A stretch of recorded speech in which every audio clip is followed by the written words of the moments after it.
In the 1950s, a weapon was invented that has become more powerful than America's deadliest weapons of mass destruction. It is the weapon of mass deception, and it is right in our own living rooms. The hypnotizing world of picture television brings us the news of the world through two central news agencies called Reuters and the Associated Press. The Rothschilds bought Reuters in the 1800s, which later bought the Associated Press and made the Rothschild family owners of the world's largest central news services. To the present day, the world depends on these Rothschild-owned central news services as their main source of news and information. In his book called Who Owns the TV Networks, author Eustace Mullins claims that the major TV networks, radio stations, newspapers, and publishing empires are controlled by the Rothschild, Rockefeller, and J.P. Morgan money cartels through their corporate conglomerates.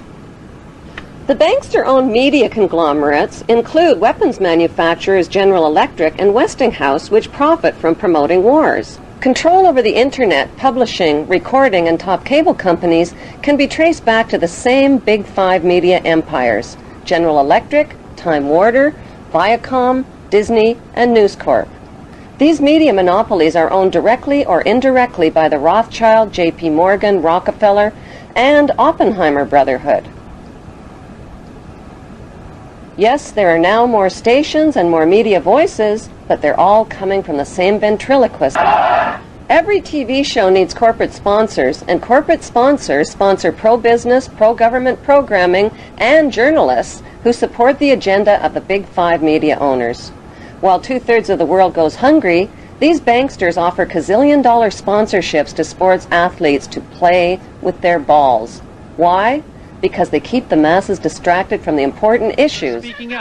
The media and banking monopolists now have the power to make or break political leaders around the globe. Why haven't the networks made a TV movie of the week about how the Bush family made their family fortune? The movie could be called The Awful Truth, starring George W.'s great-grandfather, Samuel P. Bush, whose Buckeye Steel Castings Company supplies parts for Edward Harriman's railroads, who in turn provides rail shipments for John D. Rockefeller's Standard Oil, who in turn gets monopoly financing from the Rothschilds. The movie could be made into a TV series starring Samuel's son, Prescott Bush, as the managing director of a Nazi steel manufacturing plant in Poland called Silesian Consolidated Steel. In episode 1, Prescott Bush forwards American financing to his German partner Fritz Thyssen through the Union Banking Corporation in New York. Fritz Thyssen arranges a contract with Nazi Germany's IG Farben Company for free Jewish slave labor in Bush's steel manufacturing plant at the Auschwitz concentration camp. Episode 2 shows Skull and Bonesman Prescott Bush and Avril Harriman getting caught under Trading with the Enemy Act, as the U.S. government moves in and seizes all of their shares in Union Banking Corporation.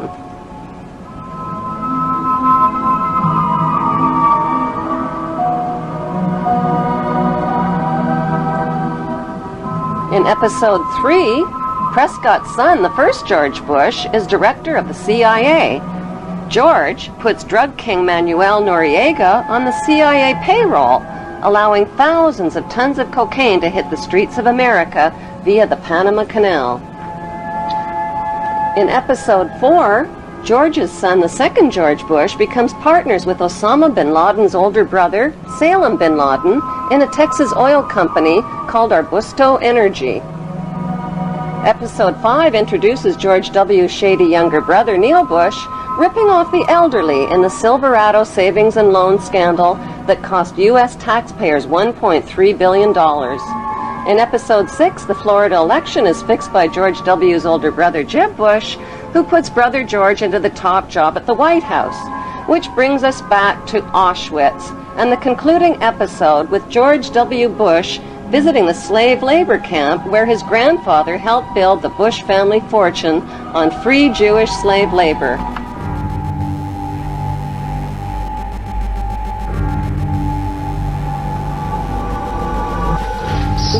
These sites are a sobering reminder that of the power of evil the need for people to resist evil.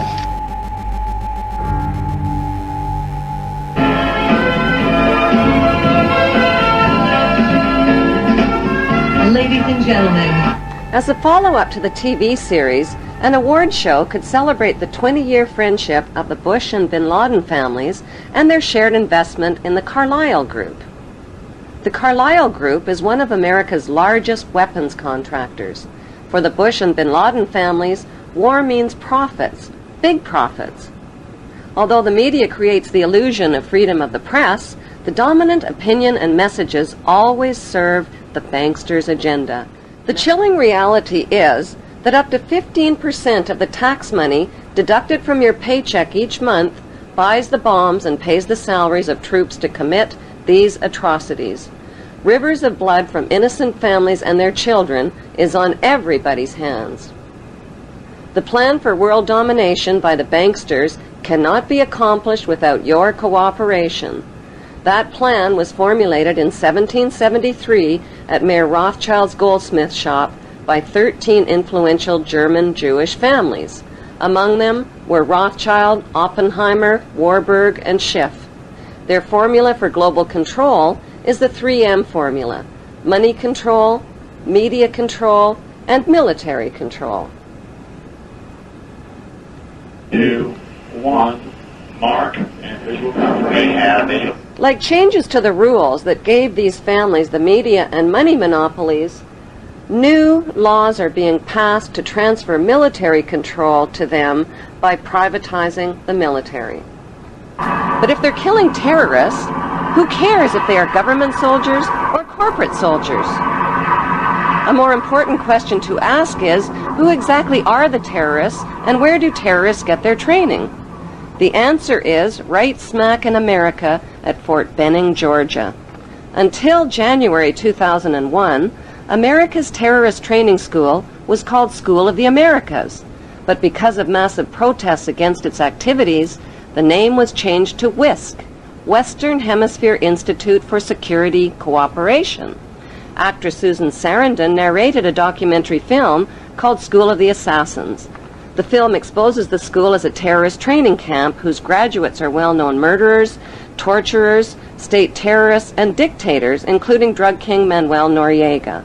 The role of terrorists in the bankster-owned media is to scare the living tax dollars out of citizens, and timing is everything. On the second anniversary of the 9/11 attack on the World Trade Center, George Bush asked for an $87 billion increase in military spending. At the same time, the media released a dramatic video showing Osama bin Laden alive and well and threatening to make the 9/11 attack seem like foreplay. How much do we really know about America's favorite villain? Multimillionaire Osama bin Laden was the 17th of 52 children fathered by a wealthy construction baron named Mohammed bin Laden, who had close ties to the Saudi royal family and the Bush family. In 1979, the American CIA and Pakistan's ISI financed an anti-Soviet group in Afghanistan and provoked a profitable 10-year war with the Russians. When the Russians invaded Afghanistan, the CIA hired Osama bin Laden to recruit and train al-Qaeda fighters to fight the Russian army. Invasion. Anti-communist guerrillas in Afghanistan have been at the front line in the fight against the spread of communism. But what was the fight really all about? Not carrots or potatoes. It was about poppies, endless fields of opium poppies that provide over 70% of the world's heroin supply to heroin addicts worldwide. These are very uncomfortable issues for politicians.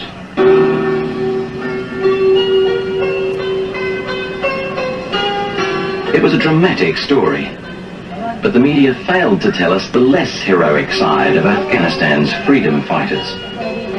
America's new friends had become hooked on the economics of the poppy.